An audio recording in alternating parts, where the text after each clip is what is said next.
everyone, welcome back to my channel. My name is Amelia and today I want to talk a little bit about reading journals. So this is my reading journal, and every month I do a video where I show myself setting up my spreads for the month, and so I thought I would create a video that's a little bit of a guide to starting a reading journal of your own.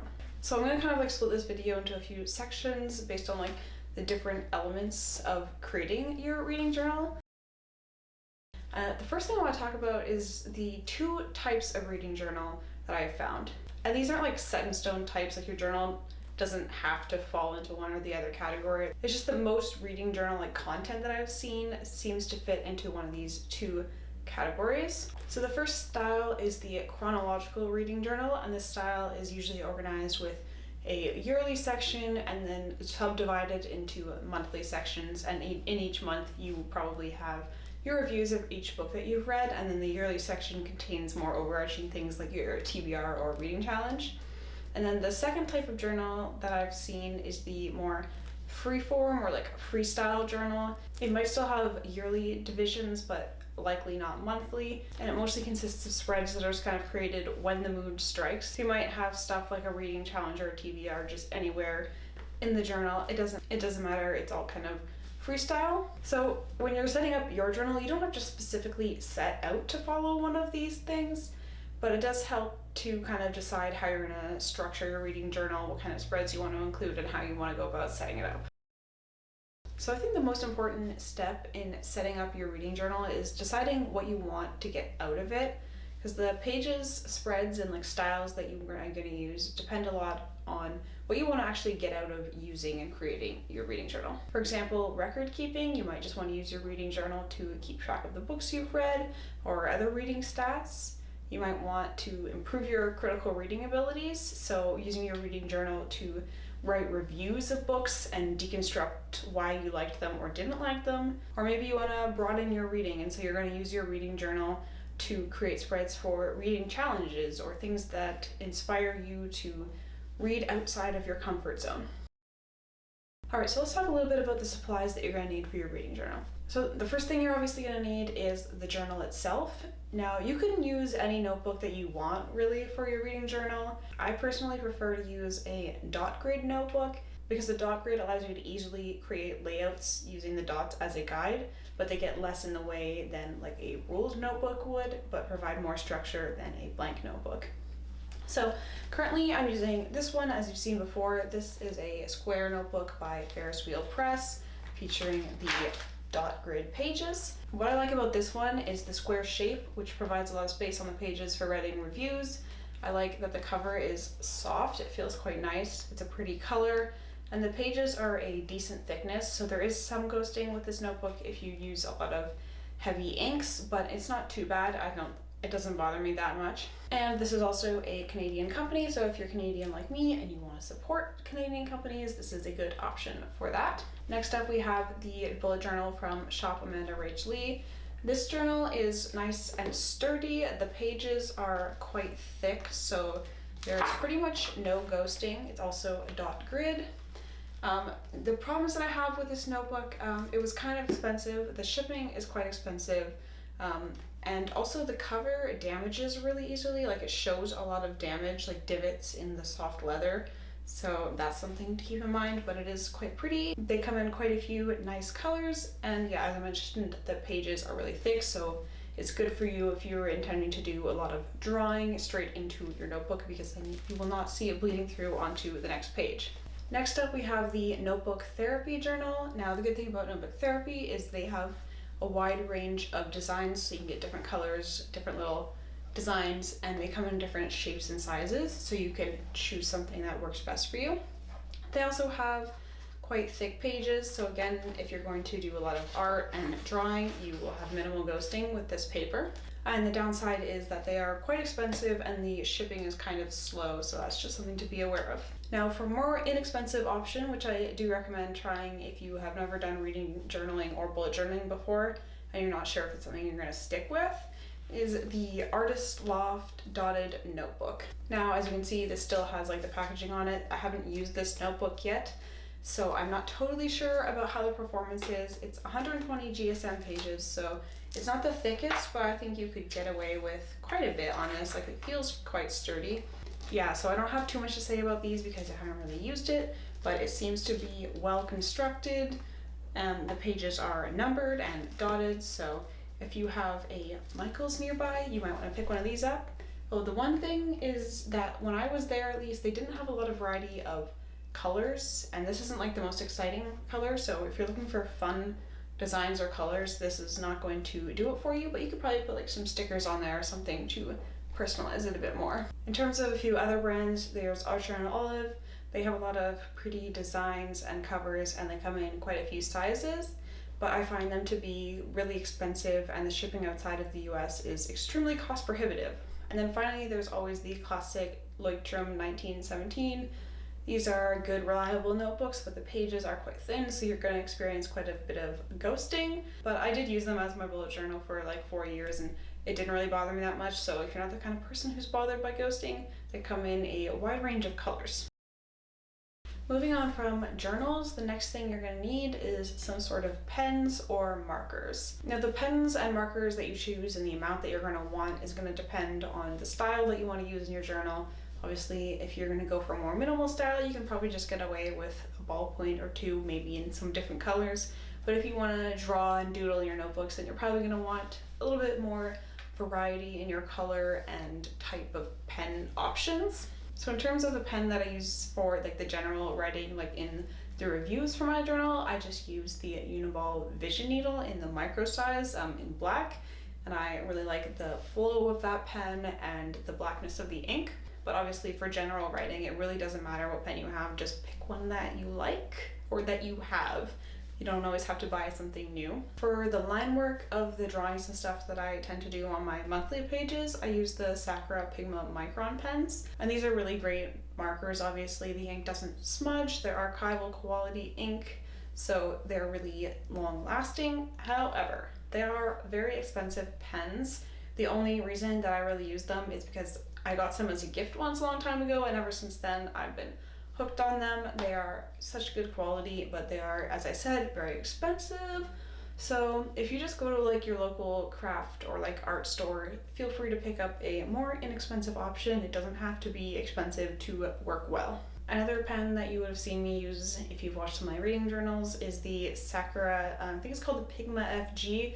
It's got kind of like a soft calligraphy brush style tip, so it lets you get a lot of nice natural variation in the line width, which I find to be very nice for certain styles of artwork. And then for color markers, I have two main recommendations. So the first one is extremely well known in the bullet journaling community, and that is the Tombow dual tip brush pens. Now these markers are quite expensive, but they are quite long lasting. You get a lot of variation in the width of your strokes from the combination of the large brush tip and then the harder kind of felt tip on the other end. They also come in a lot of very beautiful colors that range from really subtle pastels to very vibrant colors. And they're just a pleasure to use, honestly.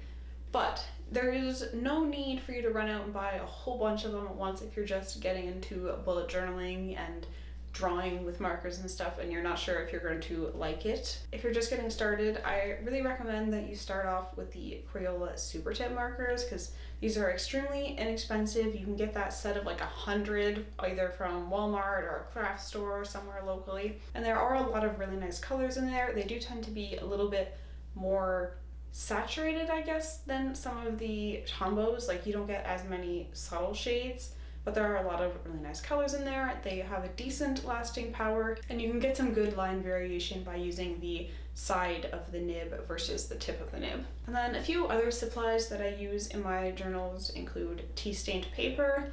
I made this tea stained paper following a tutorial from Plant Based Bride, so you can check out her channel if you want to learn how to make it. I also really like these alphabet stamps. These are kind of like one of those like dropship items where you can kind of get them in a whole bunch of places. I think I got this set off of Amazon, but if you search alphabet stamps online, you'll probably find this exact same set being sold by multiple people. Another item that I use a lot is this glue tape roller. You can also use a glue stick or other sticky medium, but this is just good for attaching the paper and other things to the pages if I want to do a more collage style spread. And then I have this very worn copy of The Hobbit, which has very kindly sacrificed a few of its pages for me for my reading journal. I love the look of having like some book pages in my journal, and this is just like an old copy that I had floating around. It's a movie cover, so it's not very aesthetically pleasing, and I have a new copy of The Hobbit, so I have sacrificed this copy to my reading journal needs. Alright, so now that we have all our materials gathered, it's time to talk about the kind of spreads that we're going to make in our reading journal. So I'm going to divide this a little bit by the two types of journal that I mentioned. So in terms of spreads for your more chronological journal, this is the kind of journal that I do in my reading journal, so I'm going to show you the spreads that I have spread up in there, and we'll talk a little bit about each of them. So the first section is the yearly section, and as you can see, I just started off with a title page, and I also have a little bit of a quote here. Obviously this is totally optional. It's really just decorative and for my own viewing pleasure. So on the next side we have a book challenge. So this year I chose to do a book bingo. The challenges could include anything from a genre challenge, a reading around the world challenge, or any other challenge really that you've set for yourself. You can lay it out in your yearly section so that you can easily track it. And then next up we have a TBR page. This is pretty straightforward, self-explanatory. I just use this page to write down the titles of any books that I hear about throughout my goings about and that I want to read. And I've also listed them with little bubble dot markers so that I can check them off or color them in when I actually get around to reading those books. Next up I have the book bracket spread. This I actually also got from Plant-Based Bride here on YouTube. So if you go check out her channel, you can see her complete these book brackets from the last couple of years. So the idea of this spread is that for each month, you choose your favorite book that you read in that month, and then you pit those books against each other in a bracket style competition until you get down to one book, which theoretically would be your favorite book from the year. Obviously it's a little bit of like a flawed system, but it's still a fun thing to fill out, and it can definitely help you make some difficult decisions on which book was best. Next up we have the books read tracker. This is a pretty common one for reading journals, especially those following like a yearly setup. So I've used here the like tiny book cover method of tracking my books so that I can see the cover and also write down the star review, but you can use any kind of layout that you want for this. Another one that's really common is to draw out a bookshelf with a bunch of books on it, and you can write the names of every book that you've read this year on the spine of that book. But if you want it to be more simple, you could also just make a list. Next up, another useful spread is we have the series tracker. So you can either use this to track every series that you're reading or in the midst of at the moment, or you can do what I've done here and create a spread that tracks series that you're specifically interested in advancing in this year. And you could also use this as a monthly spread if there was like a month where you're trying to crank out a specific series. The layout is going to depend on how many series you're reading on them at the moment. For this one, I'm only tracking a few series, so I've used quite large boxes that enables me to easily see how far I've come in each series that I'm reading. And then finally, we have a spot for a year in review. This page is reserved for filling out at the end of the year with all of the interesting reading stats that I have accumulated or been tracking. So you could put any information that you felt was interesting here. So you could have information on the number of books you read by genre, by the nationality of the authors, the number of books of different lengths or star ratings, or really any information that you collected over the year that you found really interesting and want to display. So moving on from the yearly sections to the monthly section, as you know if you've seen any of my reading journal videos, I typically keep the monthly sections quite minimal. I usually just include a place to track the pages that I've read by day, a title page, which is usually just decorative, and then I use as many pages as needed to write reviews for each book that I've read. But you could also include a monthly review page, a monthly TBR, a monthly challenge, or any other pages that you might want. I recommend looking elsewhere on YouTube or on Instagram to find more inspiration for different kind of spreads that you might be interested in. In terms of the reviews, I usually keep the spreads for my reviews quite minimal, just do like a couple of doodles and then fill it out mostly with writing about the book. But you could also do a more involved style of review page. A lot of people do collages and that type of thing. It's a great way to fill up the space or maybe create a bit of a mood that matches how you felt about the book on that page. And you also don't have to use an entire page or entire spread for each book that you've read. Depending on the shape and size of your journal, you might have a lot of space on each page, so you might want to divide up the page into 2 books or more, depending on how much you usually have to say about the books you've read. And then in terms of the freeform or sort of freestyle journal, this journal type can include pretty much all of the spreads that I've mentioned here. They're just usually not so rigidly divided into like yearly and monthly sections, just kind of thrown in as the mood strikes. I view this kind of as a more of like a mood journaling style, almost kind of like mood reading, where if you feel inspired to make a spread or to use a spread, you just do it at that moment and you're not sticking to a specific form of like, okay, does this fit in my monthly spreads or should it have gone in my yearly spreads? You can just kind of put them wherever. There are a lot more types of spreads that could be included in the freeform style or also in the chronological style. So let me know if you're interested in a video where I explore more types or styles of spreads for you. But for your first reading journal, I recommend you start by just setting up a couple of spreads and then trying to get some use out of them, see if you like them, if you don't, and then go on and experiment with even more types of spreads and see which ones serve you and suit the purposes that you had in mind when you started this reading journal. And as you use it, you'll be able to learn more about what you actually want to use in your reading journal, and you'll be able to make it more and more customized to suit your needs. But that has been my guide to starting a reading journal for the first time. The most important part of starting a reading journal is just that you enjoy it, really, because you're not going to want to use it if it feels like a chore.